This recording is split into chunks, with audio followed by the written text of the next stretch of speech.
Episode 881 குர்கில் competition. Saravanan கூறியதை கேட்ட ராஜேஷிற்கு தொண்டை அடைத்தது. பயத்தில் எச்சிலை விழுங்கிக் கொண்டு சரவணனை பார்த்தான். உன்னோட குடும்பம் இதுக்காக எனக்கு பதில் சொல்லி ஆகணும். ஒருத்தரையும் நான் சும்மா விட மாட்டேன். கோபமாக சொல்லிய சரவணா அங்கிருந்து விருட்டென்று கிளம்பி சென்றான். ராஜேஷிற்கு இன்னும் கை கால்கள் நடுக்கத்திலேயே இருந்தது. அங்கு சுற்றி வேடிக்கை பார்த்தவர்களிடம் அவன் வீட்டிற்கு அழைக்க போனை கெஞ்சி கேட்டான். ஆனால் அவனை அனைவரும் ஒரு மாதிரி மேலும் கீழும் பார்த்தார்கள். யாருமே அவனுக்கு போன் தர முன்வரவில்லை. அதே நேரம் அங்கு வந்த ஒரு பெண் அவன் கெஞ்சுவதை பார்த்து அவனுக்கு போன் கொடுத்து உதவினாள். ராஜேஷ் ஒரு ஓரமாக அந்த பெண்ணுடன் சென்று அவனின் வீட்டினருக்கு அழைத்தான். ரிங் போய்கொண்டே இருந்ததை தவிர யாரும் அவனது அழைப்பை ஏற்பதாக இல்லை. எடுத்து தொலைங்க. பதட்டமாக புலம்பிக் கொண்டே அவன் சொன்ன நம்பருக்கு அழைத்துக் கொண்டிருக்கும் பெண்ணை பார்த்து கூறினான். என்ன சார், யாருமே அட்டன் பண்ண மாட்டேன்றாங்க. ப்ளீஸ் கொஞ்சம் வெயிட் பண்ணுங்க. எல்லாரும் என்ன கிழிச்சுக்கிட்டு இருக்காங்கன்னு தெரியல. நான் வேற ஒரு நம்பர் சொல்றேன், அந்த நம்பருக்கு அடிங்க. சரிங்க சார். ராஜேஷ் அவர்களின் அசிஸ்டன்ட் நம்பரை சொல்ல அந்த பெண்ணும் அந்த எண்ணிற்கு அழைத்தாள். எடுத்தாரா இல்லையா? போன் அட்டன் பண்றதை விட அந்த ஆளுக்கு என்ன வேலை? அதுக்கு தானே வேலைக்கு வச்சிருக்கோம். டென்ஷனில் ராஜேஷ் பதட்டமாக சொல்ல அந்த பெண் அவனை ஒரு மாதிரியாக பார்த்தாள். அவள் ஒரு மாதிரியாக பார்ப்பதை உணர்ந்த ராஜேஷ் லேசாய் புருவத்தை உயர்த்தினான். இப்ப எதுக்கு நீ இப்படி ஒரு மாதிரியா பாக்குற? இல்ல, வேலைக்கு ஆள் வச்சிருக்கேன்னு சொல்ற. ஆனா உன்னை பார்த்த பெரிய எடுத்த பையன மாதிரியே தெரியலையே. பிச்சைக்காரனை விட ரொம்ப மோசமான நிலைமையில இருக்க.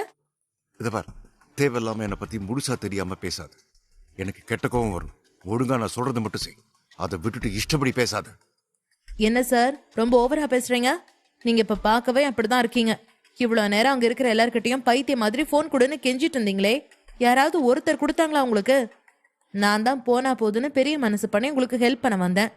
நீங்க எங்கிட்டயே ஓவரா பேசுறீங்க. மரியாதை இல்லாம பேசுனா அப்புறம் நான் ஹெல்ப் பண்ணாம அப்படியே போயிருவேன், பாத்துக்கோங்க. அந்த பெண் அப்படி கூறியதும் ராஜேஷ் லேசாக பதறிவிட்டான்.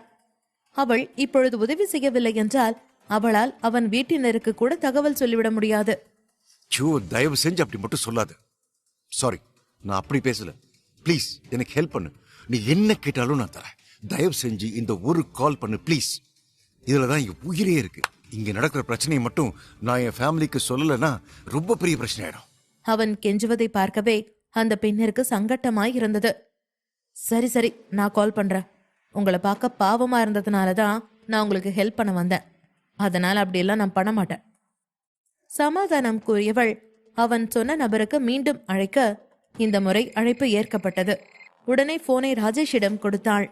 அவன் கைதான் உடைந்திருக்கிறதே, எப்படி பிடித்து கொண்டு பேச முடியும்? அதனால் ஸ்பீக்கரில் அவளை போட சொல்லி பேசினான். ஹலோ, யாரு? அப்பா எங்க? உடனே அப்பா கிட்ட போன கொடு, நான் அவர்கிட்ட பேசி ஆகணும். அழைப்பு ஏற்கப்பட்டதும் எரிந்து விழுந்தான் ராஜேஷ். ராஜேஷ் சார், நீங்களா? சாரி சார், இப்போ அவரு ரொம்ப பிஸியா இருக்காரு. அவர் கூட இப்போ உங்களால பேச முடியாது. அசிஸ்டன்ட் அப்படி கூறியதும் அவ்வளவுதான். ராஜேஷிற்கு இன்னும் கோபம் அதிகரித்தது. யோ, நான் ஏற்கனவே ஸ்டமக் கார்டன்ல இருக்கிறேன். தேவையில்லாம என்ன எரிச்சல கிளப்பாத. ஒழுங்கா மரியாதையா இப்போ அப்பா கிட்ட போன கொடு, இல்ல நான் அங்க வரப்ப உயிரை எடுத்துருவேன். நான் இப்ப பெரிய பிரச்சனைல இருக்கேன். ஒழுங்கா போனை கொடுத்து தொலை. அதீத எரிச்சலில் காட்டு கத்தலாய் கத்தினான் ராஜேஷ். அதில் அசிஸ்டன்ட் அதிர்ந்தார். சார், இப்பவே நான் உங்க அப்பாட்ட கொடுக்குறேன், கொஞ்சம் வெயிட் பண்ணுங்க சார். இப்பவே போ. ராஜேஷ் கத்த பதட்டத்தில் வேக வேகமாய் அசிஸ்டன்ட் ராஜேஷ் தந்தையை நோக்கி சென்றார். ராஜேஷின் தந்தை குர்க் டெசர்ட்டில் பேஸ்வானி குடும்பம் ஏற்பாடு செய்திருந்த ரேஸ் போட்டியை கண்டு கழித்துக் கொண்டிருந்தார். அந்த ரேஸ் போட்டி மிகவும் ஆரவாரமாக நடந்து கொண்டிருந்தது. ரேஸ் போட்டியில் பல நாடுகளில் இருந்தும் பல பணக்காரர்களும் பிசினஸ்மேன்களும் கலந்து கொண்டிருந்தார்கள். முக்கியமாக டாப் 10 ஃபேமிலியைச் சேர்ந்தவர்களும் கலந்திருந்தார்கள். அந்த போட்டியில் கலந்து கொண்டவர்களில் யார் வெற்றி பெறுகிறார்களோ அவர்கள் அங்கு வந்திருக்கும் டாப் மாடல் கேலை தாராளமாக அவர்களுடன் கூட்டி செல்லலாம் என்று சொல்லியிருந்தார்கள். அந்த போட்டியில் சரவணன் சார்பாக யாஷும் ராவணனும் கலந்திருந்தார்கள். அந்த போட்டியில் குறிப்பிட்ட வரை முறை என்பதே இல்லை. பாரபட்சம் பார்க்காமல் உயிரை பணயம் வைக்கும் போட்டியது. இதுதான் செய்ய வேண்டும், இது செய்யக்கூடாது என்ற ஒரு வரைமுறையே இல்லை. தங்களின் வெற்றிக்காக உயிரை கூட அந்த பந்தயத்தில் எடுக்கலாம். அவ்வளவு கொடூரமான போட்டி அங்கு நடந்து கொண்டிருந்தது. இது பேஸ்வானி குடும்பத்தின் அராஜகத்தின் உச்சகட்ட வேலை. அந்த அளவிற்கு அந்த போட்டி மனித நேயமற்று நடந்து கொண்டிருந்தது.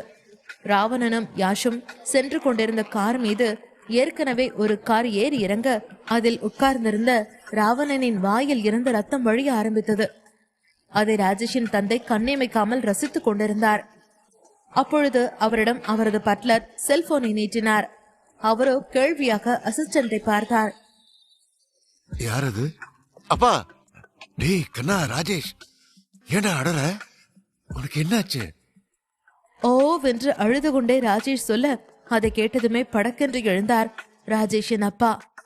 ஒருவேளை அகல்யா கிட்ட இருந்து முத்திரை இருக்கிற மோதிரத்தை எடுத்துட்டியா? அந்த சந்தோஷத்தை அழறியா? நடக்கும் சூழ்நிலை புரியாமல் அவர் கேட்க, ராஜேஷுக்கு எங்கேயாவது முட்டி கொள்ளலாமா என்று இருந்தது. யோ, அப்பான்னு கூட பார்க்க மாட்டேன், பாத்துக்க. நானே நொந்து இருக்கேன். உடனே நான் சொல்ற இடத்துக்கு நம்ம ஆளுங்களை அனுப்புங்க. கூடவே நல்ல டாக்டரை அனுப்பி வைங்க. அழுது கொண்டே ராஜேஷ் கூற, அவரின் அப்பாவிற்கு குழப்பமாயிருந்தது. டேய், அங்க என்னடா பண்ற? நீ ஆடுற கேமை விட இங்க கேம் ரொம்ப நல்லா போயிட்டு இருக்கு. நீ கிளம்பி சீக்கிரம் கேக்குக்கு வா.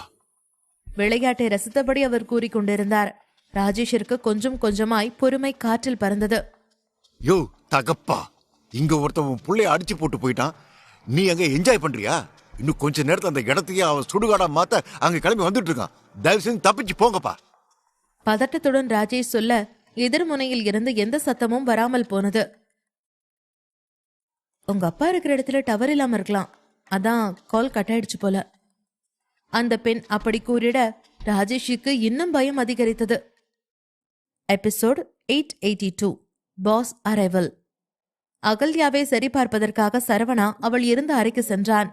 அங்கு அவளோ மெத்தையில் அமர்ந்து தரையை பார்த்து கொண்டிருந்தாள். அகல்யா, நீ ஓகேவா? அவ்வளவுதான். உடனே சரவணனை கட்டிக்கொண்டு அழ ஆரம்பித்தாள். இன்னுமே அவள் உடலில் நடுக்கம் இருந்தது. சரவணன் மட்டும் சரியான நேரத்திற்கு வரவில்லை என்றால் இந்நேரம் அவள் நிலை என்ன ஆகியிருக்கும் என்று நினைத்து பார்க்கவே அவள் உடல் அப்பட்டமாய் நடுங்கியது. ஏய், ரிலாக்ஸ், நான் இருக்கேன், அழாத. சாரிண்ணா. உன் மேல எந்த தப்பும் இல்ல, விடு. ஆனா இனிமே நீ கவனமா இருக்கணும், சரியா? நிதானமாய் கூறிய சரவணா அவளை நிமிர்ந்து அவனை பார்க்க வைத்தான். உன் அண்ணன் ஆதிரன் உன்னை நம்பிதான் இந்த முத்திரைய உன்கிட்ட கொடுத்துட்டு போயிருக்கான். அத பத்திரமா பாத்துக்க வேண்டியது உன்னோட பொறுப்பு. இனிமே உன் அண்ணன் இடத்துல நான் இருப்பேன், சரியா? நீ கவனமா இரு. இதுதான் மிட்டல் குடும்பத்துக்கான அடையாளம்.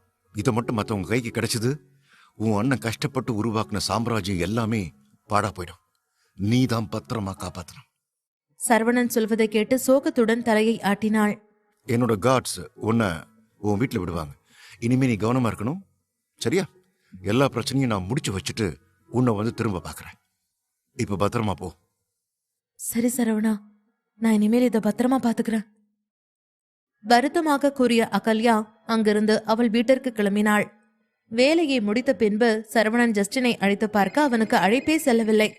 ஏன் கால் போக மாட்டேங்குது? ஒருவேளை அங்க ரீச் ஆகிட்டாங்களா? லைவ்ல அங்க நடக்கிறத பார்க்க முடியும், ஆனா கால் பேச முடியாதா? சரி, இல்லையே. வெஸ்ட்வானி குடும்பம் பெருசா பிளான் பண்ணி இருக்கு போலியே. மனதிற்குள்ளே நினைத்த சரவணா உடனே ஹரிஷிற்கு அழைத்தான். ஹலோ ஹரிஷ், நம்ம டீம் எல்லாரையும் ஹில்வுட்ல இருந்து ரெடியா இருக்க சொல்லுங்க. நான் சொல்ற நேரத்துக்கு சரியா எல்லாரும் நான் சொல்ற இடத்துக்கு வரணும். ஃபைனல் வார் நடக்க போது. இந்த முறை நம்ம அடிக்கிற அடி எவனுமே நம்மள நெருங்க பயப்படணும். அந்த அளவுக்கு நாம இருக்கிறோம். அவ்வளவுதானே? இங்க நான் எல்லாரும் ரெடி பண்ண சொல்றேன். எனக்கும் ரொம்ப நாள் ஆச்சு. சண்டை போடும் வெறித்தனத்தோடு ஹரிஷ் சொல்ல, சரவணா லேசான சிரிப்புடன் அழைப்பை துண்டித்தான். அதே நேரம் குர்க் பாலைவனத்தில் போட்டி மிகவும் விறுவிறுப்பாக நடந்து கொண்டிருந்தது. அங்கிருக்கும் அனைவருமே கொண்டாட்டத்தில் இருந்தார்கள். உலகில் இருக்கும் டாப் 10 குடும்பமும் இந்த போட்டியை பார்க்க வந்திருந்தது. ஆனால் ஒரே ஒரு குடும்பத்தைச் சேர்ந்த ஆட்கள் மட்டும் வரவே இல்லை. அவர்கள் பற்றி யாருக்குமே பெரிதான தகவல் கிடைக்கவில்லை. ஏன், பீனிக்ஸ் குடும்பத்தினர்களுக்கு கூட அந்த குடும்பத்தின் தலைவர் யார் என்று தெரியவில்லை. ஹெம்ஸ்வர்த் குடும்பம் பீனிக்ஸ் குடும்பத்திற்கு நிகராக இருக்கும் ஒரு குடும்பமாக இருக்கிறது. ஆனால் இன்று வரையிலும் அந்த குடும்பத்தின் தலைவர் பற்றிய விவரங்கள் மர்மமாகவே இருந்தது. டாப் 10 குடும்பங்களையும் தாண்டி பல தொழிலதிபர்கள், கோடீஸ்வரர்கள், வெளிநாட்டில் இருந்தும் கூட பல பணக்காரர்கள் வந்திருந்தார்கள். உயிருடன் விளையாடும் விளையாட்டை பார்த்து பொழுதை போக்கிக் கொள்வது பணக்காரர்களுக்கு ஆரவாரமாய் இருந்தது. குருக் பாலைவனத்தில் ஜாய், ஜஸ்டின், ரத்தினம் என 3 பேரும் ரேஸ் ஆரம்பிக்கும் இடத்தில் நின்று கொண்டிருந்தார்கள். அங்கிருந்து பார்த்தால் ஒரு காக்கா கூட அவர்கள் கண்ணிற்கு தெரியவில்லை. 3 பேருக்குமே எங்கு எப்படி செல்வது என்று தெரியவில்லை. பேசாம நம்ம பினிஷிங் லைன் பக்கம் போலாமா? இங்க யாருமே இல்ல, எல்லாரும் எங்க இருக்காங்கன்னே தெரியல. பதட்டமாக ஜாய் கேட்க ரத்தினத்தின் முகம் இன்னும் குழப்பத்திலேயே இருந்தது. அவர் தீவிரமாக எதை பற்றியோ யோசித்துக் கொண்டிருந்தார். இல்ல, பெஸ்வானி குடும்பம் வேற ஏதோ பிளான் பண்ணியிருக்காங்க. இங்க நடக்கிறது சாதாரண ரேஸ் இல்ல, காம்படிஷன் பேர்ல கொள்றதுக்கான பிளான். அமைதியாக ரத்தினம் கூற ஜஸ்டின் உன்னிப்பாக அவரை கவனித்தான். ஜாய் தான் அதிர்ச்சியானாள். இதுல பார்ட்டிசிபேட் பண்ணதான் சரவணன் இங்க வர வச்சிருக்காங்களா? அவனோட உயிருக்கு ஏதாவது ஆச்சுன்னா என் அப்பா அம்மா வேற இப்ப விதுரன் கையில இருக்காங்க. மனதிலே பதட்டத்துடன் நினைத்தாள் ஜாய். ரத்தினம் தீவிரமாய் அவர் போனில் எதையோ ஒன்றை பார்த்து கொண்டிருந்தார். வைல்ட் வெஸ்ட் அலையன்ஸோட நிலைமை ரொம்ப மோசமாயிட்டே இருக்கு. நிறைய ஆளுங்க இந்த ரேஸ்ல இருந்துட்டு இருக்காங்க. ரத்தினம் சொன்னதுமே ஜஸ்டின் அதிர்ச்சியில் அவரை பார்த்தான். என்ன, இறந்துட்டாங்களா? அவங்க மோட்டிவ் இதுதானே தெரியும். ஆனா ரெஸ்கியூ டீம் குறைவா இங்க இருக்க மாட்டாங்க. அப்ப கண்டிப்பா இங்கேயே சரவணாவையும் கொல்லதான் இங்க வர வச்சிருக்காங்க. அதானே, நம்மள எப்படி வேணாலும் அவங்க இங்க ட்ராப் பண்ணலாம். சரியா சொன்ன ஜஸ்டின். சார் கூட சேர்ந்து நம்ம எல்லாரையும் அடிக்க தான் இங்க வர வச்சிருக்காங்க. பெஸ்வானி ஃபேமிலி சாதாரண ஃபேமிலி இல்ல. இங்க வந்திருக்கிற கெஸ்ட் லிஸ்ட வச்சு அவங்க எவ்வளவு பெரிய ஆளுங்கன்னு உனக்கு புரிஞ்சிருக்கும். பெஸ்வானி ஃபேமிலி அவங்க சுயநலத்துக்காக என்ன வேணாலும் பண்ண தயாரா இருப்பாங்க. அவங்களோட எண்ணம் இப்போ ஒண்ணுதான், சரவணா சாரை கொன்னுட்டு பிராங்க்லின் குடும்பத்தோட ஒட்டுமொத்த சொத்தையும் அவங்க பக்கம் எடுத்துக்கணும். இதை கேட்டதுமே ஜாய் அதிர்ச்சியில் உறைந்தாள். தன் அப்பா அம்மாவிற்கு ஏதாவது ஆகிவிடுமோ என்ற பயம் அவளுக்கு இன்னும் அதிகரித்தது.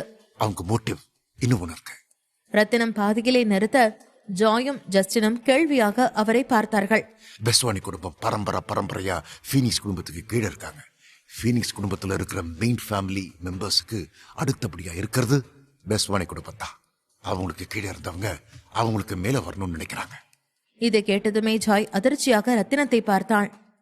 ஆமா, மிஸ் பிராங்க்லின் இதுக்காக தான் பிளட் மூன் ஆர்கனைசேஷன் கூட அவங்க தொடர்புல இருக்காங்க. விதுரன் அப்பா திவாகர் லாரன்ஸ் கிட்ட டிஜிட்டல் கரன்சி மூலமா வர லாபத்துல பாதி லாரன்ஸுக்கு தரதா டீலிங் பேசி இருக்காங்க. அதுக்காக தான் பெஸ்வானி ஃபேமிலி அவங்களுக்கு கீழே வேலை பார்க்குற லலித் பையனை ராஜேஷ் மூலமா ஆதிரன் தங்கச்சி கிட்ட இருக்கிற முத்திரையை வாங்க ட்ரை பண்றாங்க. அது மட்டும் அவங்க கிட்ட கிடைச்சா அப்புறம் ஆதிரன் உருவாக்குன எல்லாமே அவங்க கிட்ட போயிடும். இப்போ பாஸ் என்ன பிளான் சொல்லியிருக்காரு? அவர் வந்ததுக்கு அப்புறம் தான் பிளான் பண்ணணும். முதல்ல இங்க நடக்கிறத பத்தி தெரிஞ்சுக்கங்க. நம்ம வேணும்னா அங்க இருக்கிற ஹெலிபேட் கிட்ட போய் வெயிட் பண்ணலாம். சீக்கிரமே சார் வரேன்னு சொல்லியிருக்காரு, பாப்போம். ரத்னம், நான் சரவணனுக்கு கால் பண்ண ட்ரை பண்ணேன், ஆனா கால் போகவே இல்லையே. இங்க சிக்னல் கிடைக்கல. இங்க ஜாமர் வச்சிருக்காங்களா? இங்க இருந்து எப்படி நாம வெளியில தகவல் கொடுக்கறது? நானும் அதை பத்தி தான் யோசிக்கிறேன். ஒருவேளை லவ் நடக்கிற இடத்துக்கிட்ட கிடைக்குமோ என்னமோ. ஆனா நம்ம யாரும் இங்க இருந்து போகவே கூடாதுன்னு தான் இப்படி எல்லாம் பண்றாங்க. நாம இனிமே கொஞ்சம் கவனமா இருக்கணும். அழுத்தமாய் கூறிய ரத்தினம் அங்கிருக்கும் கூடாரம் பக்கம் நடக்க இருவரும் அவரை பின்தொடர்ந்தார்கள். அந்த நேரம்தான் ராஜேஷ் அவனின் தந்தை லலித்திடம் நடந்த அனைத்தையும் கூற கூடாரத்திற்கு வந்து சேர்ந்தான். ராஜேஷ் கூறியதை கேட்டு லலித் கோபமாய் வெளியே வர வானில் ஒரு ஹெலிகாப்டர் பறந்து வந்தது. எபிசோட் 883. ஃபீனிக்ஸ் குடும்ப தலைவர். ராஜேஷ் கையில் கட்டுடன் நிற்பதை பார்த்து அதிர்ந்தார் லலித். லிங்கம் குடும்பத்தின் தலைவர். லிங்கம் குடும்பம் சாதாரண குடும்பம் இல்லை.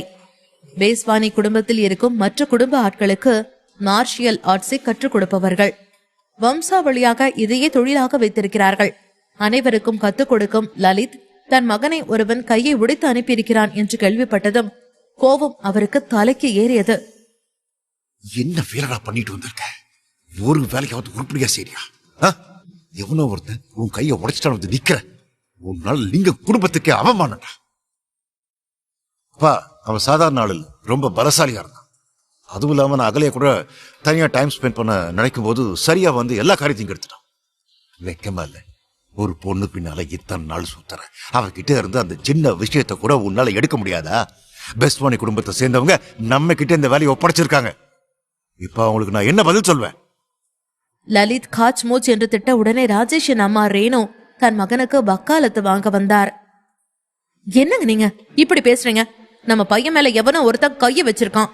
இந்நேரம் அவனை கொன்னு போடாம நம்ம பையனை திட்டிட்டு இருக்கீங்க. வந்துருவியே, உன் பையனுக்கு வக்காலத்து வாங்க. அவன் மன்ன காரியம் அப்படி. இப்ப விதுரன் சாருக்கு என்ன பதில் சொல்றது? ஒன்னுத்துக்கும் உருப்படாத ஒருத்தனை பெத்து போட்டு வச்சிருக்க. சின்ன வேலை, அத கூட அவனுக்கு செய்ய துப்பு இல்ல. இதுல இன்னொருத்த கிட்ட போய் கைய உடைச்சிட்டு வந்திருக்கிறான். இவன் எல்லாம் எப்படி நாளைக்கு என் பிசினஸ் எடுத்து நடத்த போறான்? நீ ஓவரா செல்லம் கொடுத்து கெடுத்து வச்சிருக்க. போதும் போதும், ரொம்ப பேசாதீங்க. இதுவரை அவன் நீங்க சொன்ன மாதிரி எல்லாம் பண்ணிருக்கான்ல. இந்த தடவை எவனா ஒருத்தன் நம்ம பையனோட கைய உடைச்சிட்டான். அதை என்ன ஏதுன்னு பார்க்காம நம்ம பிள்ளை திட்டிட்டு இருக்கீங்க என்று ராஜேஷை தன் பக்கம் இழுத்துக்கொண்டு அந்த வளர்ந்த மாட்டிற்காக வக்காலத்து பேசினார் ரேணு. லலித் கோவத்தில் பல்லை கடித்தார். அவருக்கும் மகனை எவனோ ஒருவன் அடித்து விட்டானே என்ற கோபம் தலைக்கு மேல் இருந்தது. ஆனால் அகல்யாவிடமிருந்து அவன் இன்னும் அந்த முத்திரையை பெறவில்லையே. அது இல்லாமல் எப்படி விதுரன் முகத்தில் அவர் முழிப்பார்? ரேணுவிற்கும் ராஜேஷிற்கும் முத்திரையை பற்றி சரியாக தெரியாது. சொல்ல போனால் லலித்திற்கும் அதை பற்றி சரியாய் தெரியாது. ஆனால் அதனின் முக்கியத்துவத்தை பற்றி அவருக்கு நன்றாக தெரியும். அது இருந்தால் பேஸ்வானி குடும்பம் இப்பொழுது இருப்பதை விட இன்னும் 3 மடங்கு செல்வாக்கில் பெரிதா இருப்பார்கள். அந்த முத்திரை ஒன்றிற்காகத்தான் பேஸ்வானி குடும்பம் ஆதிரனையை கொன்றது. லலித் ஆழ்ந்த யோசனையில் மூழ்கியிருக்க ராஜேஷ் அவரை நெருங்கினான். அப்பா, நிஜமா நான் இன்னைக்கு அவகிட்ட இருந்து அந்த முதிரைய எடுத்திருப்பேன்பா. ஆனா நடுவுல அந்த சரவண வந்து எல்லாத்தையும் நாசம் பண்ணிட்டான். சரவணனா? விதுரன் சரவணனை பற்றி கூறியது அவருக்கு நினைவுக்கு வந்தது. ஆனால் இந்த அளவிற்கு தன் மகன் மீதே கை வைப்பான் என்று அவர் எதிர்பார்க்கவில்லை. பேஸ்வானி குடும்பத்தின் எதிரி சரவணா என்று கேள்விப்பட்டிருக்கிறார். அவன் தொழிலை அடிமட்டத்திலிருந்து ஆரம்பித்து பீனிக்ஸ் குடும்பத்தின் சாதாரண ஹில்வுட் வாரிசாக இருந்தவன் இப்பொழுது எலைட் ரேங்க் வாரிசாக வளர்ந்திருப்பதெல்லாம் அவருக்கு மிகவும் சாதாரணமாயிருந்தது. என்ன இருந்தாலும் தனக்கு முன்னால் அவனால் ஒன்றும் செய்ய முடியாது என்ற எண்ணம் அவருக்கு. நீ கவலையப்படாத ராஜேஷ், அவனை நான் உண்டு இல்லைன்னு பண்ணிடுறேன். உன் மேல கையை வச்சவன நான் சும்மா விடுவேன்னு நினைக்கிறியா? அவனை கொன்னு இந்த பாலைவனத்திலேயே புதைக்கிற. ஆக்ரோஷமாய் லலித் சொல்ல ராஜேஷுக்கு அப்பொழுதுதான் நிம்மதியாக இருந்தது. தன் தந்தையே சொல்லிவிட்டால் நிச்சயம் அவனை உண்டு இல்லாமல் செய்து விடுவார் என்ற நம்பிக்கை அவனுக்கு. அப்பொழுது அவர்கள் காதில் ஹெலிகாப்டர் சத்தம் கேட்க லலித் யோசனையாக புருவம் சுருக்கினார். யார் இங்க வரா? காம்படிஷன் வேற பக்கம் நடக்குது, இங்க யார் வருவா? காம்படிஷன் நடக்கிற இடத்துலயே ஹெலிபாட் இருக்கே, அங்க இறங்காம இங்க யார் வரா? யோசனையை தனக்குள்ளேயே சொல்லிக் கொண்ட லலித் வெளியே வர ஒரு ஹெலிகாப்டர் தரையிறங்கிக் கொண்டிருந்தது. தூரத்தில் இருந்தாலும் ராஜேஷ் அதில் இருப்பவனை தெளிவாக பார்த்து விட்டான். அப்ப நான் சொன்னல சரவணா, அவன்தான்ப்பா. இதை கேட்டவுடனே லலித் கை முஷ்டிகளை இறுக்கிக் கொண்டார். அவர்களுக்கு மறுபுறத்தில் இருந்த ரத்தினம், ஜாய், ஜஸ்டின் மூவரும் ஹெலிகாப்டர் வந்ததை பார்த்து சரவணன் வந்துவிட்டான் என்று கண்டுகொண்டார்கள். நீங்க 2 பேரும் இங்கேயே இருங்க, நான் பாஸ் கிட்ட பேசுறேன். அவர்களிடம் இருந்த பதிலை கூட எதிர்பார்க்காமல் ஜஸ்டின் வேகமாக அங்கிருந்து ஓடியிருந்தான். மணல் புழுதி பறக்க ஹெலிகாப்டர் தரையிறங்க அதிலிருந்து உயரமாக இறங்கினான் சரவணா. அவனை பார்த்ததுமே கோபத்தில் பல்லை கடித்தார் லலித். ரேணுவிற்கும் அவன் மீது பயங்கர கோபம் வந்தது. நீதான் என் புள்ள மேல கைய வச்சுறா, உனக்கு எவ்வளவு திமிரு இருக்கணும். ராஜேஷ் அவன் அம்மா பக்கமே நின்று கொண்டான். சரவணனை பார்த்து கோபத்துடன் கத்தினார் லலித். சரவணா மிகவும் சாதாரணமாய் அவரை பார்த்தான். நீதான் அந்த தருதலையை பெற்றவனா? ஹேய், பார்த்து பேசு, அப்புறம் பேசுறதுக்கு வாயே இருக்காது. ரேணு தன் கணவருக்காக வந்து மிரட்ட சரவணன் எள்ளலாக சிரித்தான். ஒவ்வொரு திமிர்ல இருக்காதுரா. நான் யார் தெரியுமா? லலித் லிங்கம், லிங்கம் ஃபேமிலியோட தலைவன். தேவையில்லாம என்கிட்ட மோதாத, அப்புறம் அல்பாயுசில போய் சேர்ந்துருவேன். பிள்ளைய கொல்லாம விட்டுன்னு சந்தோஷப்பட்டுக்கோ. அகல்யா ஆதிரன் தங்கச்சி மட்டும் இல்ல, அவ எனக்கு தங்கச்சிதான். அவ மேல கை வைக்க நினைச்சான அவன் கைய உடைச்சதோட விட்டேன். இல்ல அங்கேயே கொன்னு உனக்கு பார்சல் பண்ணிருப்பேன். ஏய், இது யாரிடம் தெரியுமா? இது கர்க் டெசர்ட். இந்த இடத்தை சுத்தி லிங்க குடும்பத்தை சேர்ந்த ஆளுங்க தான் இருக்காங்க. உன்னால இங்க இருந்து உயிரோட வெளியே போக முடியாது. ஒழுங்கா நீ பண்ணதுக்கு மன்னிப்பு கேளு, உன்னை பாவம் பார்த்து வேணா விட்டுறேன். அதில் நக்கலாக சிரித்தான் சரவணா. மன்னிப்பா? அதுவும் சரவணாவா? என்ன சொன்ன? மன்னிப்பா? அப்படி ஒரு வார்த்தை என்னோட அகராதியிலேயே இல்ல. ஓவர் திமிர்ல ஆடாதடா. உன்கிட்ட வெறும் வாய் பேச்சுதான்னு கேள்விப்பட்டது உண்மையா இருக்கு. தைரியம் இருந்தா என் கூட மோதி பாருடா. அதுக்கு தாண்டா நான் இங்கே வந்திருக்கேன். என்னை எதிர்த்தது ஒருத்தனா இருந்தாலும் அவனோட மொத்த குடும்பமும் இருக்கவே கூடாது. இன்னில இருந்து லிங்கம் ஃபேமிலின்னு ஒண்ணு இருக்கவே இருக்காது. ஒட்டு மொத்தமா எல்லாரையும் முடிச்சிடதான் நான் இங்க வந்திருக்கேன். அழுத்தமாய் சரவணா கூற லலித் கோபத்துடன் சரவணனை நோக்கி வேகமாய் ஓடி வந்தார். அதே நேரம் விஐபி கட்டிடத்தின் உள்ளே பீனிக்ஸ் குடும்பம் உள்பட உலகில் இருக்கும் டாப் 10 குடும்பங்களும் ஒன்றாய் அமர்ந்து குடித்துக் கொண்டே வெளியே நடக்கும் ரேஸை பார்த்து கொண்டிருந்தார்கள். பீனிக்ஸ் குடும்பத்தின் தலைவர் கிருஷ்ணன் சக்கரவர்த்தி மிடுக்காக அமர்ந்திருந்தார். வயது 50 தொட்டிருந்தாலும் இன்னும் 40களின் துவக்கத்தில் இருப்பது போன்று கம்பீரமாக இருந்தார். கையில் இருக்கும் வைனை ஒரு மிடற அவரின் அசிஸ்டன்ட் வேக வேகமாய் அவரிடம் ஓடி வந்தார். அவர் காதல் சொன்ன விஷயத்தை கேட்டு கிருஷ்ணன் குடிப்பதை நிறுத்த அனைவருமே பேசுவதை நிறுத்தினார்கள். எபிசோட் 884. திடீரென்று கிருஷ்ணன் குடிப்பதை நிறுத்திவிட அங்கிருந்த அனைவருமே அமைதியாய் அவரை பார்த்தார்கள். டாப் 10 குடும்பங்களில் 2வது இடத்தில் இருப்பதுதான் பீனிக்ஸ் குடும்பம்.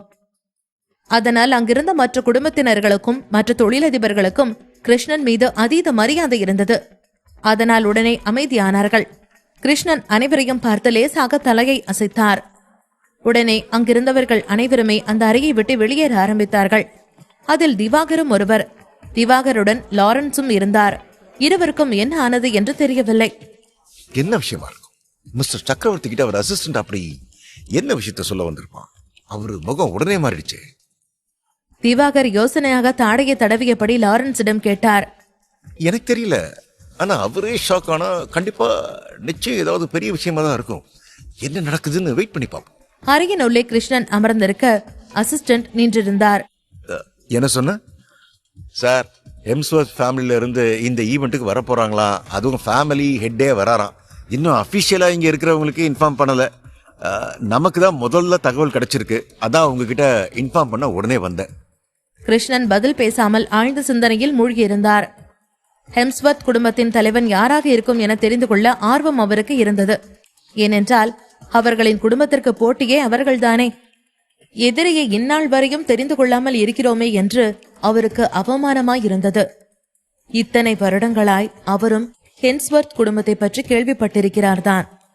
ஆனால் குடும்பத்தின் தலைவரை மட்டும் அவர் பார்த்ததே இல்லை. இதில் இன்னும் ஆச்சரியமான விஷயம் என்னவென்றால் பீனிக்ஸ் குடும்பத்திற்கு கீழே இருக்கும் எந்த குடும்பமும் ஹெம்ஸ்வர்த் குடும்பத்துடன் தொடர்பில் இல்லை. பீனிக்ஸ் குடும்பத்தை போலவே தனி ராஜ்யத்தை அவர்கள் நடத்தி கொண்டிருக்கிறார்கள். அப்படிப்பட்டவர்கள் யாராக இருக்கும் எண்ணம் பீனிக்ஸ் குடும்பத்தை சேர்ந்த அனைவருக்கும் உண்டு. கிருஷ்ணன் ஆழமாக யோசித்துக் கொண்டிருப்பதை பார்த்தார் அசிஸ்டன்ட். சார், உங்க பிளானை சேஞ்ச் பண்ணட்டுமா? நீங்க இங்கே இருக்கீங்களா? முட்டாள்தனமா பேசாத. நான் இங்க இருந்து பிடிக்காம கிளம்பி போனா அவனுக்கு பயந்து கிளம்பி போற மாதிரி இருக்கும். வரவன் எவன்னு நானும் தெரிஞ்சுக்கிறேன். இந்த விஷயம் நம்ம மூலமா இங்க இருக்கிறவங்களுக்கு தெரியற மாதிரி இருக்கட்டும். நம்ம ஃபேமிலி ஆளுங்களை ஒண்ணு சேரு. பெஸ்ட்மானி ஃபேமிலி ஏதோ முக்கியமான பிரைவேட் மீட்டிங் வைக்கணும்னு சொல்லிட்டு இருந்தாங்க. அதனால அதுக்கான வேலையை பாரு. சரிங்க சார். ஆனா இன்னொரு விஷயம். அசிஸ்டன்ட் சொல்வதற்கு தயங்க கிருஷ்ணன் புருவத்தை உயர்த்தி பார்த்தார். உங்களுக்கு தெரியாததுன்னு ஒன்றும் இல்லை. ஒரே ஃபேமிலியில இருந்துக்கிட்டு சண்டை போடக்கூடாதுதான். ஆனால் நம்ம ஃபேமிலி எலைட் ரேங்க் ஹேரான சரவணனுக்கும் பெஸ்ட்வானி ஃபேமிலியை சேர்ந்த விதுரனுக்கும் சண்டை நடக்குது. 2 பேரும் போட்டி போட்டுட்டு இருக்காங்க. இவங்கள என்ன பண்ண போறீங்க? 2 பேர்ல யாரை நீங்க பனிஷ் பண்ண போறீங்க? அதுல என்ன சந்தேகம்? மீட்டிங்குக்கு சரவணனையும் கூப்பிடு. இதுல நான் ஒரு முடிவு பண்றேன். அதோட பிராங்க்லின் குடும்பத்துக்கு என்னாச்சுன்னு பாரு. ஓகே சார், உடனே நான் பாக்குறேன். வெளியே இருக்கிற எல்லார்கிட்டையும் ஹெம்ஸ்வர்த் ஃபேமிலி ஹெட் வராருன்னு சொல்லு. பெஸ்ட்வானி குடும்பம் அதுக்கான ஏற்பாடு எல்லாத்தையும் பண்ணட்டும். சரிங்க சார். அதற்கு பிறகு அசிஸ்டன்ட் வெளியே வந்து தொண்டையை செரும அங்கிருந்த அனைவரும் அவரை கேள்வியாக பார்த்தார்கள். அதில் திவாகரும் லாரன்ஸும் இருந்தார்கள். பீனிக்ஸ் குடும்பத்துக்கு கிடைச்ச தகவல் படி ஹெம்ஸ்வர்த் ஃபேமிலி ஹெட் இந்த ஈவெண்ட்ல கலந்துக்க வராரு. பீனிக்ஸ் குடும்பத்தை சேர்ந்த பெஸ்ட்வானி குடும்பம் எல்லா ஏற்பாடையும் சிறப்பா செய்வீங்கன்னு நம்புறோம். இந்த ஈவெண்ட்ல எந்த பிரச்சனையும் நடக்கக்கூடாதுன்னு ஃபேமிலி ஹெட் சொல்லியிருக்காரு. அசிஸ்டன்ட் கூறியதை கேட்டதும் திவாகர் அதிர்ச்சியில் கண்களை அகல விரித்தார். ஹென்ஸ்வர்த் ஃபேமிலி ஹெட் வருவார் என்று அவர் கனவிலும் எதிர்பார்த்திருக்கவில்லை. அழைப்பிதழ் கொடுத்த போதும் கூட அவர்களிடம் இருந்து எந்த ஒரு பதிலும் வரவில்லை. அப்படி இருக்கையில் எதனால் இப்படி திடீரென்று வருகிறார் என்று யோசித்தார். என்ன திவாகர், அடுத்த வெடிகுண்டு கிளம்பி வருது போல. வரப்போற ஆளை பத்தி உனக்கு ஏதாவது தெரியுமா? எப்படிப்பட்ட ஆள் அவரு, பார்த்திருக்கியா? லாரன்ஸ் திவாகரின் காதில் ரகசியமாய் கேட்டார். அசிஸ்டன்ட் கூறியதை கேட்டு அங்கு வந்திருக்கும் பல தொழிலதிபர்கள் ஆச்சரியம் அடைந்தார்கள். இதில் பாதி பேர் மிஸ்டர் ஹென்ஸ்வர்த் முன்னே தங்களை நல்லவிதமாக காட்டிக்கொள்ள நினைத்து அவர்களுக்குள் சலசலத்தார்கள். எனக்கு எப்படி தெரியும்? யாருமே அவரை பார்த்ததில்ல. அவரோட ஐடென்டிட்டி அவரை மறைச்சு வச்சிருக்கிறதா கேள்விப்பட்டேன். எதுக்காக இப்படி பண்றாருன்னு தெரியல. இத்தனை நாள் வெளியே அவர் யாருன்னு காட்டிக்க விரும்பாத மனுஷன் இப்ப எதுக்காக திடீர்னு வரணும் தெரியல. புதுசா ஏதாவது ஒரு விஷயத்தோட ஆரம்பமும் இல்ல ஏற்கனவே இருக்கிற ஒரு விஷயத்தோட முடிவா கூட இருக்கலாம் இல்லையா? என்ன நீ புரியாம பேசுற? திவாகரை பார்த்து கேட்டார் லாரன்ஸ். திவாகரின் மனதில் பீனிக்ஸ் குடும்பத்தின் இடத்தை அவர் எடுத்துக்கொள்ள வேண்டும் என்ற எண்ணம் இருந்தது. இப்பொழுது ஹென்ஸ்வர்த் குடும்ப தலைவர் வந்தால் இரு பெரிய குடும்ப தலைவரும் மோதிக்கொள்ளட்டும், அதில் நாம் குளிர்காயலாம் என்று மனதில் கனவு கண்டார். எப்படியோ இதில் வரப்போகும் வாய்ப்பை தனக்கு சாதகமாய் பயன்படுத்திக் கொள்ள நினைத்தார். அங்கு பாலைவனத்தில் லலித் சரவணனை அடிக்க வேகமாய் ஓடிவர சரவணா அசையாமல் நின்றிருந்தான். லலித் அவனை குத்த வர அதனை லாவகமாக தடுத்தான் சரவணா. லலித் விடாமல் அவனை மின்னல் வேகத்தில் தாக்க அவர் வேகத்திற்கு ஈடு கொடுத்தபடியே சரவணா அவரின் தாக்குதல்களை தடுத்து கொண்டிருந்தான். அவன் இறங்கி அடிக்க வேண்டும் என்பதற்கு அவசியமே இல்லாமல் போனது. நின்ற இடத்தில் இருந்தே லலித்தை சுலபமாக சமாளித்துக் கொண்டிருந்தான். லலித்திற்கு மிகவும் ஆச்சரியமாயிருந்தது. அவர் அடி ஒன்று கூட இத்தனை நேரத்தில் சரவணன் மீது படவே இல்லை. இவ்வளவு சுலபமாய் அவன் எப்படி சமாளிக்கின்றான்? இந்த கலையை அவன் யாரிடம் கற்றுக்கொண்டான் என்று ஆச்சரியமாய் சரவணனை பார்த்தார். அவருக்கு பின்னால் இதழோரமாய் லேசான புன்னகையுடன் நின்று கொண்டிருந்தான் ஜஸ்டின். பாஸ், நீங்களே இவனை சமாளிக்கிற ஐடியால இருக்கீங்களா? உங்க அசிஸ்டன்ட் எனக்கு வேலை கொடுங்க பாஸ். எல்லாரும் நீங்களே சமாளிச்சா அப்புறம் நான் எதுக்கு? நக்கலாய் ஜஸ்டின் சரவணனை பார்த்து கூறிட அவனை முறைத்தான் சரவணா. லலித் அடிக்க வர ஓங்கி அவர் நெஞ்சின் மீதே எட்டி உதைத்தான் சரவணா. அதில் 2 அடி பின்னே சென்றார் லலித். இத பாரு, நான் கூட சண்டை போட வரல, அந்த விதுரன் கூட சண்டை போட வந்திருக்கேன். நீ என்ன பண்ற? என் அசிஸ்டன்ட் கிட்ட சண்டை போடு. புழைச்சினா விதுரன் இருக்கிற இடத்துக்கு வா, அங்க உன்னை பாக்க. இல்லனா உனக்கு துணையா விதுரனை மேல அனுப்பி வைக்க. திமிராக சரவணன் கூறிட ஜஸ்டின் கமுக்கமாய் சிரிக்க லலித்திற்கு ஆத்திரம் அதிகரித்தது. ஏய், ஆணவத்துல ஆடாத. நீ நினைக்கிற மாதிரி விதுரன் சார் ஒன்னும் சாதாரண ஆள் இல்ல. உன்னால அவரை நெருங்கவே முடியாது. அப்போ நீ சாக போறன்னு ஒத்துக்கிறியா? சரவணா மடக்கி கேட்க லலித்துக்கு இன்னும் கோபம் வந்தது. எனக்காக எதிரிங்க நிறைய பேரு அங்க வெயிட் பண்ணிட்டு இருக்காங்க. உன்ன மாதிரி டம்மி ஆளுக்கு என்னோட நேரத்தை நான் வீணாக்க மாட்டேன். அசட்டையாக சொன்ன சரவணா அங்கிருந்து கிளம்ப லலித் அவன் பின்னே ஓடினார். ஆனால் ஜஸ்டின் அவற்றின் கழுத்தை பின்னே இருந்து இறுக்கி பிடித்துக் கொண்டான். Episode 885 rest in peace. Lalit சரவணனின் பின்னே செல்ல பார்க்க அவரின் கழுத்தை பின்னே இருந்து இறுக்கி பிடித்துக் கொண்டான் ஜஸ்டின். அதுக்குள்ள எங்க போற? என்னோட பாஸ் உன்னை முடிச்சிட சொல்லியிருக்காரு. என் வேலைய நான் ஒழுங்கா பண்ணணும்ல. நக்கலாக்க கூறிய ஜஸ்டின் லலித்தின் கழுத்தை இறுக்கினான்.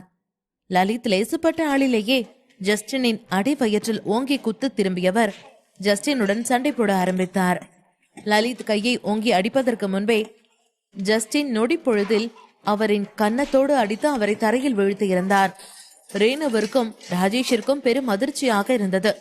பட்டென்று லலித்தை ஜஸ்டின் இப்படி வீழ்த்தி விடுவான் என்று அவர்கள் எதிர்பார்க்கவே இல்லை.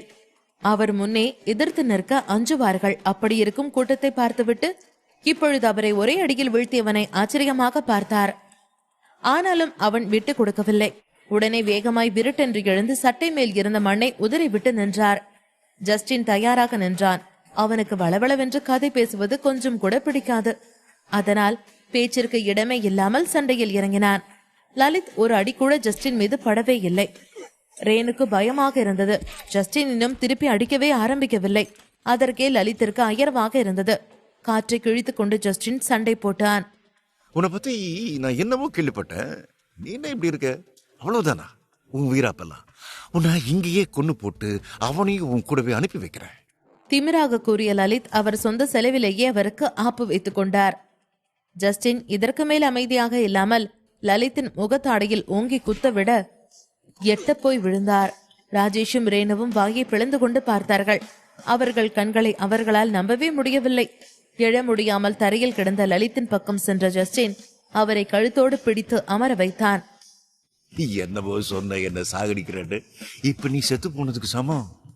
உன் பாசு உன் கூடவே நரகத்துக்கு வருவான். Rest in piece. வில்லத்தனமாய் கூறிய ஜஸ்டின் சாதாரணமாய் லலித்தின் கழுத்தை திருப்பி உடைத்து விட்டான். சும்மாவா அவனை நரகத்தின் ராஜா என்று கூறுகிறார்கள்? மெய்யாகவே நரகத்திற்கு அனுப்பி வைத்து விட்டான். தூசி தட்டி ஜஸ்டின் நிமிர அங்கு ரத்தினமும் ஜாயும் இல்லை.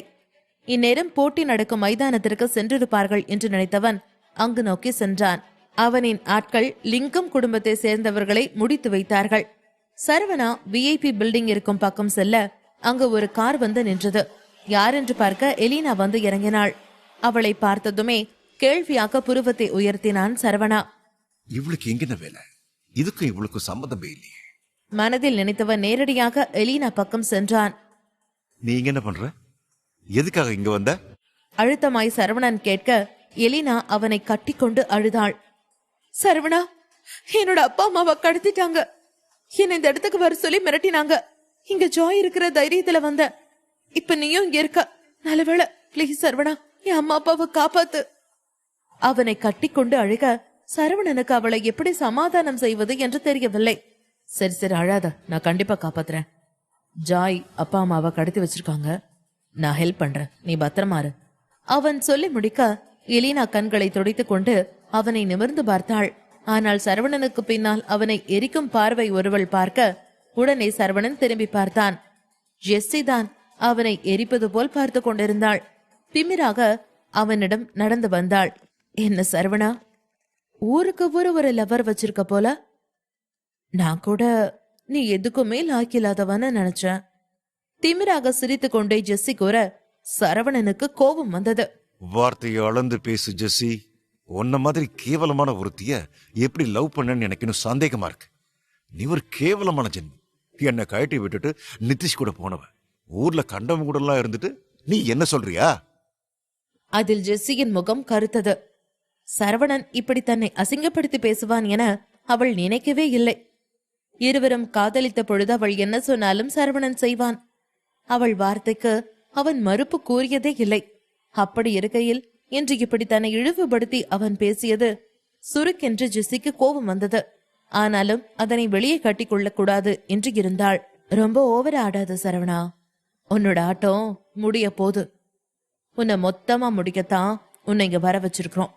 இதோட உன் கதைக்கு ஒரு முடிவு கட்டுறேன்.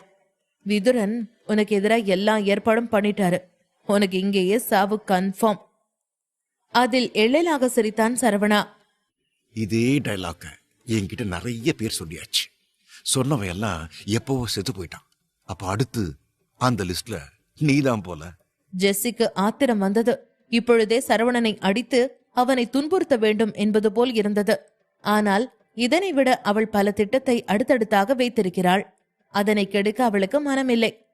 திமிர்ல பேசாத சரவணா, உன்னை பார்க்க வேண்டிய இடத்துல கவனிச்சுக்கிறேன். கூடிய சீக்கிரமே உயிர் மேல கைய வைக்கிறேன் என்று அழுத்தமாய் சொன்ன ஜெஸ்ஸி அவர்கள் இருவரையும் முறைத்துவிட்டு அங்கிருந்து கிளம்பினாள். எலினா பயத்தில் சரவணனின் கையை பிடித்துக் கொண்டாள். எனக்கு பயமா இருக்கு சரவணா. அவன் என் உயிர் மேலதான் கை வைக்கிறேன்னு சொன்னா. உன் மேல இல்ல. போய் ஜாய் கூட இரு. உன் அப்பா அம்மாவை நான் தேட சொல்றேன். வலுக்கட்டாயமாக எலினாவின் கையை அவனிடமிருந்து பிரித்து விட்டபடியே கூறினான் சரவணா. எலினாவின் முகம் வாடியது. அங்கிருந்து அவள் கிளம்பி விட்டாள். அவள் சோகமாக அங்கிருந்து நடந்து செல்ல எதிரில் இருந்து வந்தவன் மீது மோதிவிட்டாள். சாரி, நான் பார்க்கல. மன்னிப்பு கேட்டபடியே நிமிர்ந்து பார்க்க அங்கு மோஹித் நின்று கொண்டிருந்தான். நீயா? கடுப்பும் எரிச்சலும் கலந்தபடி கேட்டாள் எலினா. அவளுக்கு மோஹித் மீது அதிருப்தி. அவன் குடும்பத்தை வேண்டாம் என்று கூறி சென்று விட்டதால் தானே ஜாய் தலையில் அனைத்து பிரச்சனையும் விழுந்தது. அவன் மட்டும் ஒழுங்காய் குடும்ப பொறுப்பை ஏற்றுக்கொண்டிருந்திருந்தால் ஜாய்க்கு பல பிரச்சனைகள் நடக்காமல் இருந்திருக்கும். ஜாயின் தோழியாய் எலினாவிற்கு அவன் மீது கோபம் இருந்தது. அது அது வந்து உனக்கு ஜாய் எங்க இருப்பான்னு தெரியுமா? அவளை தெரியுதா இங்க வந்தேன். இத்தனை நாள் இல்லாதாக்குற இப்ப என்ன திடீர்னு? அதான் அவன் நிம்மதியை கெடுத்துட்டல. இப்போ உன் அம்மா அப்பாவை கடத்தி வச்சிருக்காங்க. அதாச்சும் உனக்கு தெரியுமா தெரியாதா? அது சரி, உனக்கு தான் உன்னோட காதல் முக்கியமாச்சே. உனக்கு எப்படி குடும்பத்தை பத்தி கவலை இருக்கும்? சூடாக கேட்க மோகித்திற்கு அவமானமாய் இருந்தது. அவன் பதில் பேசுவதற்கு முன்பே அந்த இடத்திற்கு ஓடி வந்தாள் ஜாய்.